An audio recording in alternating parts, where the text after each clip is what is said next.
Declaro aberta essa sessão. Iniciamos nossos trabalhos. Quero aqui fazer uma saudação especial a todos que estão conosco aqui, convidados e também as pessoas interessadas que vieram ao Senado Federal para participar dessa sessão que eu considero histórica, porque a presente sessão especial, semipresencial, foi convocada nos termos do ato da Comissão Diretora número 8 de 2021, que regulamenta o funcionamento das sessões remotas e semipresenciais no Senado Federal e a utilização do sistema de deliberação remota.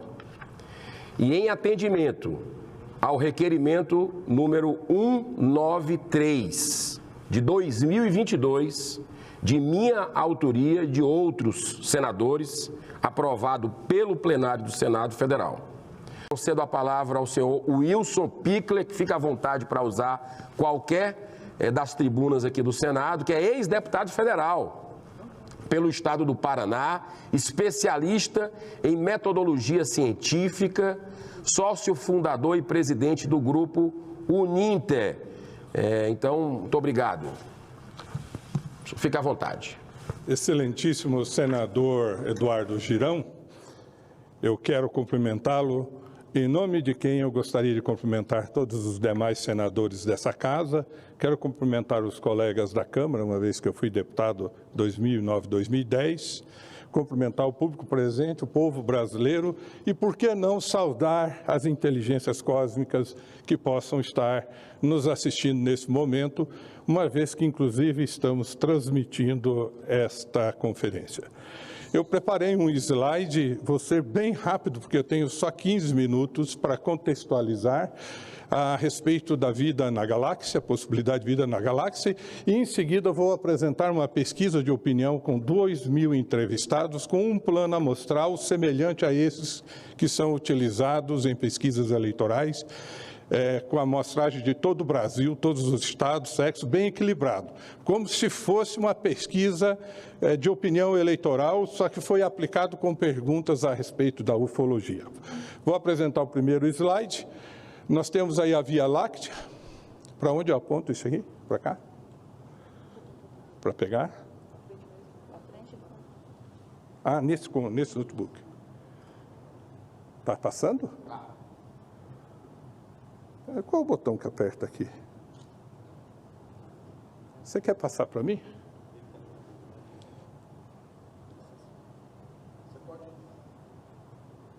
Você pode ver no computador aí, doutor Pickler. Acho que eu posso dar um pedido. É o botão grande, né?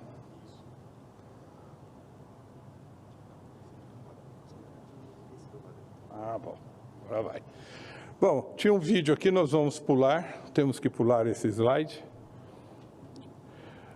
Temos aqui a Via Láctea. Ali está apontado o Sol onde nós estamos. Vocês podem observar que nós estamos distante do centro da galáxia e também estamos distante da borda da galáxia. Estamos bem no meio da galáxia. Isso é muito importante. Aqui num corte vertical, vocês observam que nós habitamos o disco. Isso é muito importante do ponto de vista astrofísico, porque os cientistas definem essa região verde, olha, essa é uma visão moderada, como sendo a zona galáctica habitável, porque está distante do centro da galáxia o suficiente para evitar explosões de nebulosas, eventos de grande energia que pode esterilizar toda a vida e toda uma região da galáxia. Também estamos distante da borda, porque precisa haver densidade material, metalicidade, que os astrofísicos chamam. Metalicidade são elementos mais pesados que hidrogênio e hélio para poder formar planetas. Numa visão mais conservadora, essas seriam as regiões da nossa galáxia mais propícias para poder abrigar a vida como a nossa, seres de carbono. Atualmente foi feita uma revisão e os cientistas vivem debatendo isso. Eles acham que é muito difícil delimitar, como no slide anterior, aquele círculo, uma região muito específica. Há quem diga que toda essa região verde, ela é propícia para a vida. Existe uma outra corrente de pensamento astrofísico que diz que a Terra é um evento muito raro. Ele é raro, mas diante da grandiosidade da galáxia pode ocorrer milhões de terras como a nossa. Recentemente, os cientistas encontraram, eu vou ter que passar bem rápido esses slides, senão não vou conseguir apresentar, o que é mais importante, que é a nossa pesquisa de opinião. Recentemente encontraram um planeta mais habitável que a Terra, que são chamados os planetas superhabitáveis. Dizem que a vida lá seria mais agradável do que propriamente dita aqui na Terra. Então, todas essas colocações de limitações, que não tem isso, não tem aquilo, não é possível, estão sendo quebradas à medida que as tecnologias avançam. Baseado nisso, nós estamos aqui hoje discutindo o tema, e eu fiz questão de mostrar esses slides de astrofísica para o grande público perceber que nós não estamos aqui tratando de assuntos assim, que são invenções ou elucubrações sem nenhum fundamento. Eu quero agradecer também e saudar todos os cientistas da astrofísica, astrobiologia, pela importante colaboração que eles dão. Eles procuram vida no universo aí fora. A ufologia procura saber se, por acaso, esses objetos estranhos que o Pentágono agora está investigando, e já investiga há muito tempo, agora eles estão abrindo essa agenda, porque vocês precisam saber que esses objetos desafiam as lideranças do planeta, todo o sistema de defesa. As nossas aeronaves são impotentes diante de tamanha tecnologia, então esse assunto fica guardado, na sua grande maioria, sob o segredo de Estado. Agora estão liberando alguma coisa por força da pressão da sociedade, entre elas os ufólogos que vêm lidando com essa agenda e incentivando e requerendo que abra-se essa agenda e divulgue os resultados. Muito bem. Baseado nisso, nós fizemos uma pesquisa de opinião com 2.000 brasileiros acima de 16 anos, de 16 anos em diante. Eu fiz um recorte aqui da religião, para vocês verem que ele está equilibrado. Hoje o Brasil tem esse percentual de 53% de católicos, 23% de evangélicos, 9,7% não tem religião, espíritas são 7,4%, de religiões afro 1,8%, e assim vai. Tem aqui espiritualista, religião judaica 0,3%, budista 0,3%. Por que eu mostro esse slide? Porque a religião é importante, porque existem conceitos religiosos que forçam o cidadão a acreditar que somos únicos. Então, isso, de certa forma, tem um impacto muito grande as respostas das pessoas conforme as suas religiões, e nós vamos observar isso na pesquisa. Então, a primeira pergunta que se fez ao povo brasileiro, equilibrado por sexo, equilibrado por idade, por renda, por escolaridade, é um plano amostral muito bem elaborado, discutido com 3 estatísticos. Esse instituto faz pesquisas de opinião eleitoral, nós estamos com experiência consolidada. A primeira pergunta que foi feita é: você acredita em vida extraterrestre, ET, OVNIs? 67% da população brasileira diz que não acredita, 32,6% acredita. Então, senador Girão, eu acho um número bastante expressivo, diante de um país de 200 e poucos milhões de habitantes, 33% da população tem interesse, acredita nesse assunto. Então, eu quero parabenizá-lo pela iniciativa. A Casa, o Senado e o Congresso Nacional é o templo da democracia e acolhe todos os pensamentos. E eu estou mostrando com essa pesquisa que não são minoria, porque minoria é muito menos do que 33% da população, certo? Obviamente que não é a maioria, mas muito expressivo. Aí estratificamos por idade.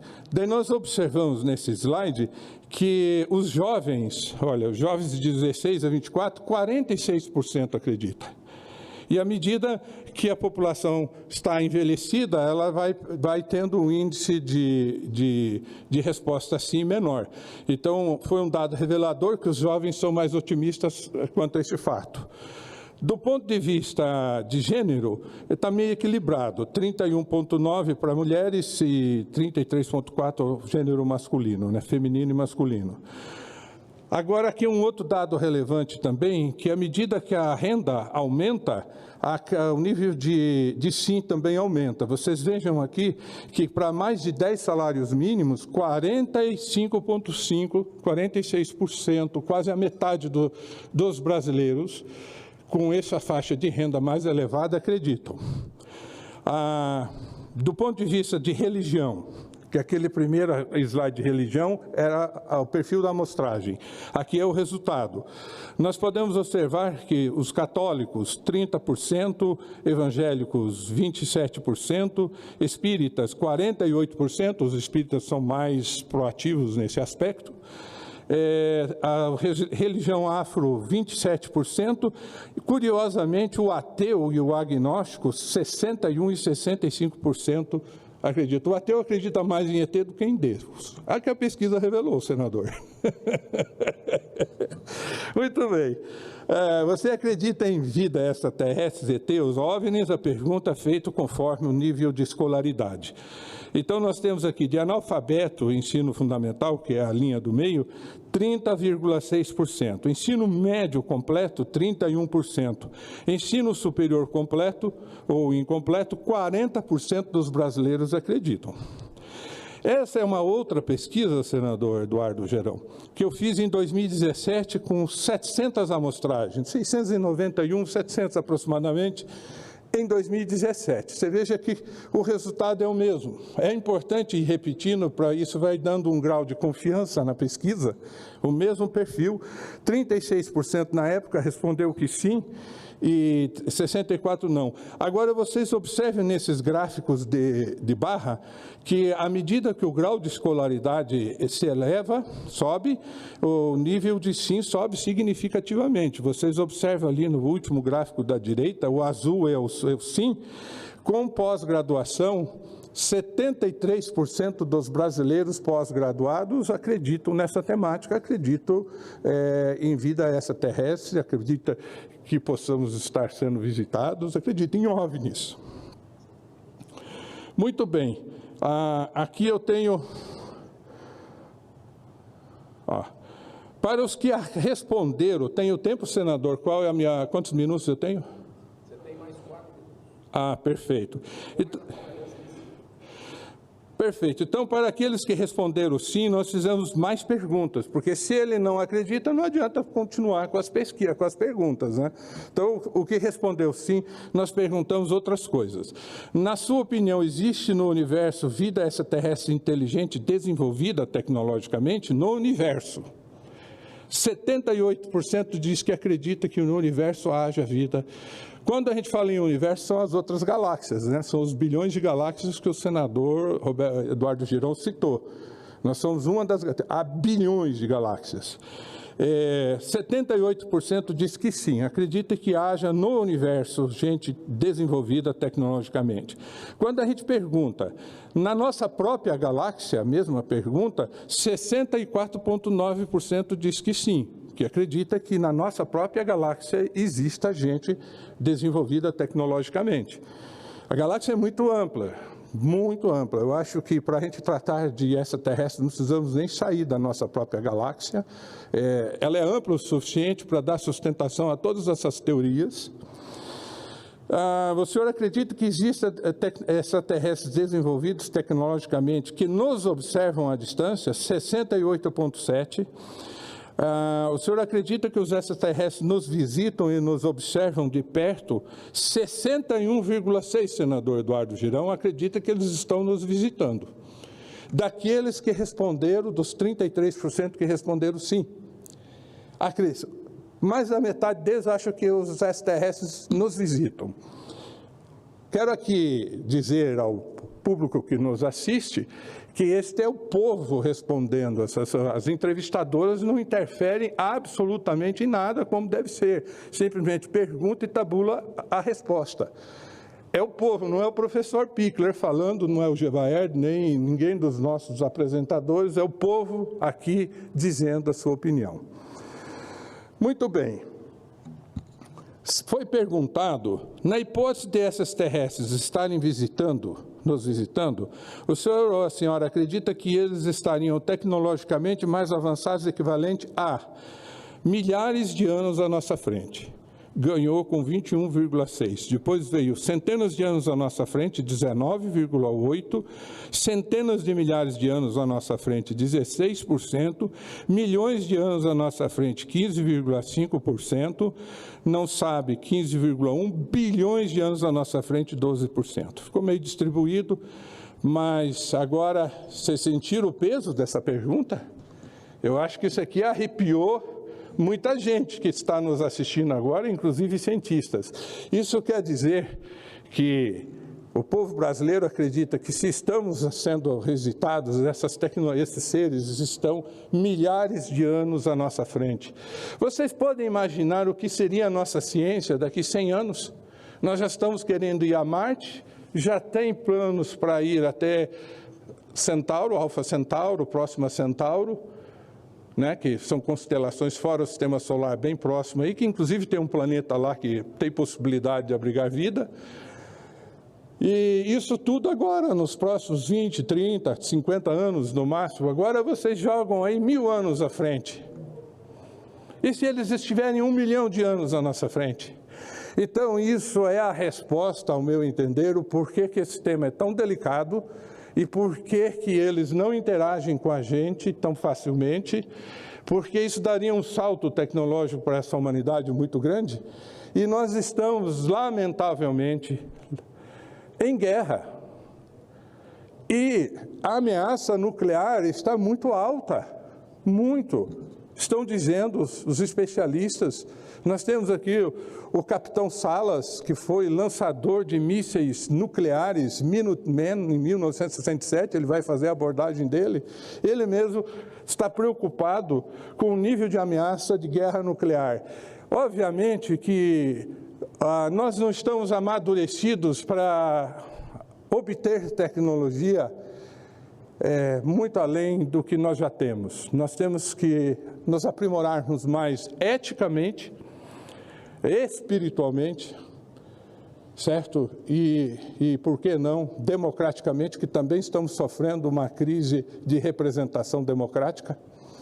Então, senador Eduardo Girão, eu quero dizer a Vossa Excelência que, lamentavelmente, nós estamos atrasados, como humanidade, para dominar tecnologias que possam estar a 1 milhão de anos à nossa frente. É isso que impede, é muito importante, ao meu entender, estou aqui expressando a minha opinião, eu acho que isso é um impeditivo. Nós temos que melhorar e melhorarmos muito para podermos avançar nessa agenda. Mas Vossa Excelência está de parabéns, porque estamos fazendo o nosso trabalho. Nós estamos pondo isso em discussão hoje no Senado da República. Isso é muito importante. E é um tema de interesse de 33% da população brasileira. Eu quero aqui agradecer, acho que o meu tempo encerrou. Muito obrigado pela oportunidade